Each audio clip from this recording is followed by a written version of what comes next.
특히 는 2021년 수출액 상승에 큰 기여를 한 것으로 추측이 되는데요.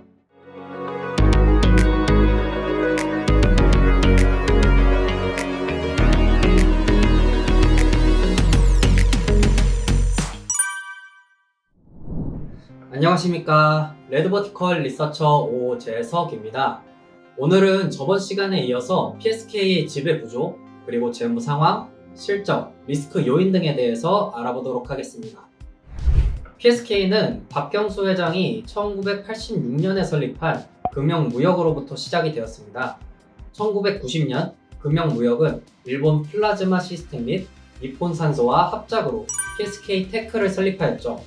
이후에 2017년까지 외국계 기업과 은행에 지분이 정리가 되면서 30% 이상 지분을 보유한 금형무역이 유일한 주요 주주가 되었습니다. 이 금형무역은 사명을 PSK 홀딩스로 바꾸었으며 PSK 테크는 PSK로 사명을 바꾸었죠. 이후에는 2019년에 PSK에서 반도체 전공정 장비 부문을 인적 분할해서 새로운 PSK를 신설을 하였고요. 그리고 기존의 PSK는 사명을 PSK 홀딩스로 이름을 바꾸게 됩니다. 그래서 같은 이름을 가진 PSK 홀딩스가 두 개나 생겼죠. 이 PSK 홀딩스 두 개 기업은 2020년에 합병을 하였고요. 그래서 하나의 PSK 홀딩스가 만들어졌습니다. 그렇게 다음과 같은 지배구조가 완성이 되었고요. 박경수 회장은 PSK 홀딩스 지분의 30.05%를 가지고 있으며 PSK 홀딩스는 특수관계인까지 포함하여 PSK 지분의 32.82%를 보유하고 있습니다. PSK의 자세한 주요 주주 현황은 다음과 같습니다. PSK 홀딩스가 32.76%, 그리고 특수관계인이 0.06%를 가지고 있으며 국민연금공단이 8.04%, 우리사주조합이 0.11%의 지분을 가지고 있습니다. 다음은 경영진 현황인데요. 회장 박경수 씨는 경영학을 전공하신 전문 경영인이시고요. 위에는 이제 재료공학, 플라즈마, 전자컴퓨터공학 등을 전공한 대표이사 및 등기이사진과 원익 IPS, 삼성전자, SK하이닉스 등에서 근무하셨던 반도체 분야 전문가들이 소진한 미등기 임원진이 회사를 이끌어가고 있습니다. 다음은 계열사 현황과 연결 종속회사 현황인데요. PSK의 계열사는 총 12개로 이 중에서 상장사는 PSK와 PSK 홀딩스 두 곳이 있습니다. 12개 계열사 중에서 8개의 회사가 PSK의 연결 종속회사로 포함이 되어 있는데요. 미국, 중국, 대만, 일본 등에서 영업을 하기 위한 판매법인 5곳과 엔지니어링 서비스를 제공하는 회사 3곳으로 구성되어 있습니다. 다음은 손익계산서를 살펴보도록 하겠습니다. 2019년에 PSK가 인적 분할된 후에 반도체 산업에서 지속적인 설비 투자가 이어지면서 PSK의 매출 또한 큰 폭으로 상승을 하였는데요. 2019년에 1,546억 원에서 2021년에 4,458억 원으로 총 188.34%가 상승을 하였습니다. 인적 분할 시기가 4월이라 2019년 1분기 실적이 이제 2019년에 포함이 안 돼 있는 것을 치더라도 상당한 상승폭입니다. 다음 그래프를 확인해 보시면 각 연도별로 빨간색 막대기가 두 번째 위치에 있는데요. 이 막대기가 반도체 공정장비 수출액인데 한눈에 봐도 2020년에 비해서 2021년에 수출액이 상승한 것을 확인하실 수 있습니다. 구체적인 수치로는 2020년 수출액이 712억 원, 2021년 수출액이 2,092억 원으로 총 193.82%가 상승을 하였습니다. 지역별 매출 비중을 보시면 대한민국이 37%, 중국이 22%, 미국이 14%, 대만이 16%입니다. 수출 비중이 60%에서 70% 정도 되네요. 대한민국의 주요 고객사로는 당연히 삼성전자와 SK하이닉스가 있고요. 미국은 마이크론과 인텔, 그리고 중국은 YMTC와 CXMT, 그리고 일본은 소니와 도시바 등이 고객사로 있다고 합니다. 특히 인텔은 2021년 수출액 상승에 큰 기여를 한 것으로 추측이 되는데요. 본래 PSK의 매출의 70%에서 80%가 메모리 분야에서 발생을 했대요. 그런데 2020년을 기점으로 드라이스트립 장비가 북미의 비메모리 고객사에 공급이 되기 시작하면서 비메모리양 매출이 증가하였다고 합니다. 이 고객사가 인텔일 것으로 추측이 되고 있고요. 작년 3월 인텔은 10년간 유럽에 800억 유로, 하나로는 약 110조 원을 투자하겠다고 발표를 했었습니다. PSK가 이 투자에 협조를 하고 있어서 향후 비메모리 분야 매출이 더욱 증가할 것으로 기대되는 상황입니다. 또한 중화권에서도 2022년에 드라이클리닝 장비와 베베레처 장비를 통해서 신규 고객사를 늘려가고 있어서 수출 증가는 한동안 계속될 것으로 보입니다.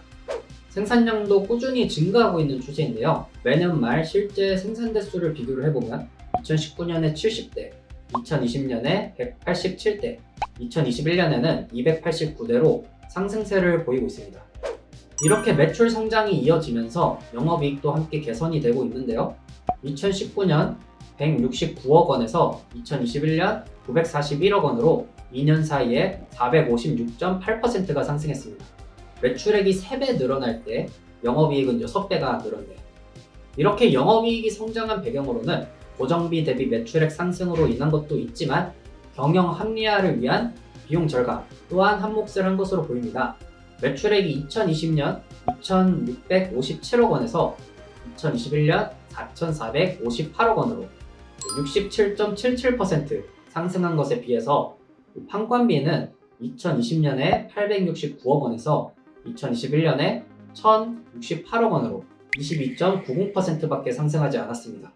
매출의 증가폭이 비용의 증가폭보다 크다 보니까 영업이익이 증가할 수밖에 없겠죠. 다음은 매출 원가와 판관비를 계정 성격별로 분류한 그래프인데요. 2021년에는 전반적인 비용이 전년 대비해서 전부 상승한 것으로 보여집니다. 하지만 유독 네이비색 부분이 감소한 것을 확인하실 수 있는데요. 이 부분이 바로 연구 개발비 부분으로 약 100억 원가량 감소한 것을 확인하실 수 있습니다. 이렇게 감소한 걸 분기별 연구 개발비 현황으로 한번 체크를 해볼게요. 매출액 대비 연구 개발비 비중이 2021년 이전에는 8에서 10%대였는데 2021년 이후로는 5%로 감소한 것을 확인하실 수 있습니다. 비용 절감을 통해서 이렇게 영업이익이 성장한 것은 좋지만 연구 개발비가 향후 미래의 성장성과 직결된 만큼 조금은 아쉬운 부분이 있습니다. 어쨌든 이렇게 영업이익이 개선이 되면서 영업이익률 또한 상승을 하였는데요. 2019년에 10.93%에서 2022년 3분기 2개로 24.81%까지 상승을 하였습니다. 이렇게 실적이 크게 증가하면서 회사 규모 또한 커지고 있는데요. 2019년에 2,239억 원이었던 자산 총계가 2022년 3분기 말에는 4,748억 원까지 증가를 하였습니다. 그래프상에서 자본이 부채보다 많은 것이 눈에 띄는데요. 2022년 3분기 말 기준으로 부채는 1,200억 원, 자본은 3,548억 원으로 자본이 부채보다 3배 정도 많은 것을 확인하실 수 있습니다. 이에 따라 부채 비율도 33.81%로 나타나면서 재무적으로 안정적인 모습을 보여주고 있고요. 금리 인상이 계속되는 만큼 차입금이 얼마나 있는지도 살펴볼 필요가 있는데요.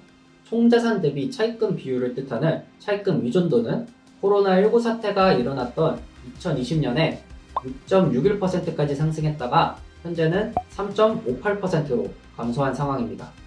차입금 의존도는 보통 30% 이상부터 위험하다고 평가를 하는데 3.58%면 상당히 안정적인 수준이라고 할 수 있겠죠.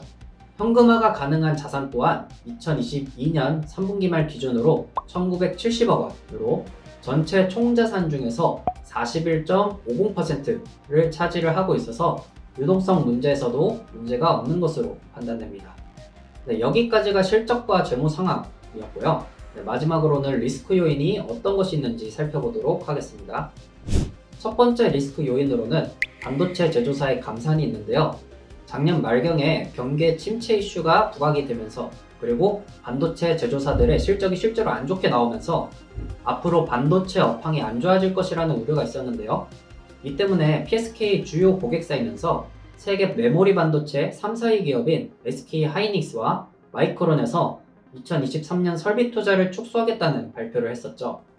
지난 1월 31일 삼성전자의 실적 발표도 있었는데요. 메모리 반도체 수요 감소에 따른 가격 하락으로 인해서 지난 4분기 반도체 사업 부분 매출액이 20조 700억 원, 그리고 영업이익은 2,700억 원을 기록하였습니다. 영업이익이 전년 동기 대비 무려 96.9%나 감소를 했죠. 이런 상황에서 삼성전자가 감산을 할지 말지의 여부가 주목이 되고 있습니다. 삼성전자는 생산 설비 재배치와 라인 유지보수 강화 등을 통해서 인위적인 감산이 아니라 자연적인 감산을 하겠다라고 발표를 했는데요. 증권가에서는 사실상 감산한 것이나 마찬가지다 라고 보고 있습니다. 그래서 반도체 소부장 기업인 PSK에게 있어서 안 좋은 환경으로도 볼 수 있겠죠.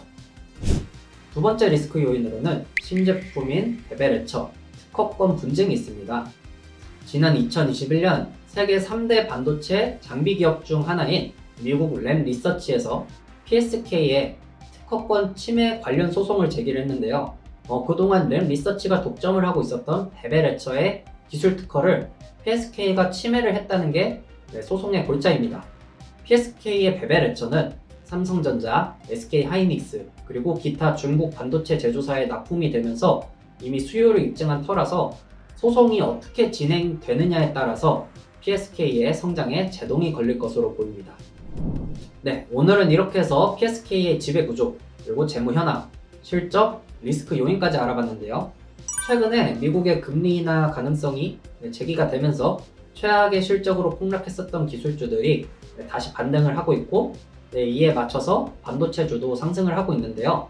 삼성전자, SK하이닉스, 마이크론 등의 세계적인 반도체 기업들이 설비 투자를 축소할 것으로 아니면 축소를 하겠다라고 발표한 가운데 세계 1위 드라이 스트립 장비 업체인 PSK가 어떤 움직임을 보일지가 주목됩니다.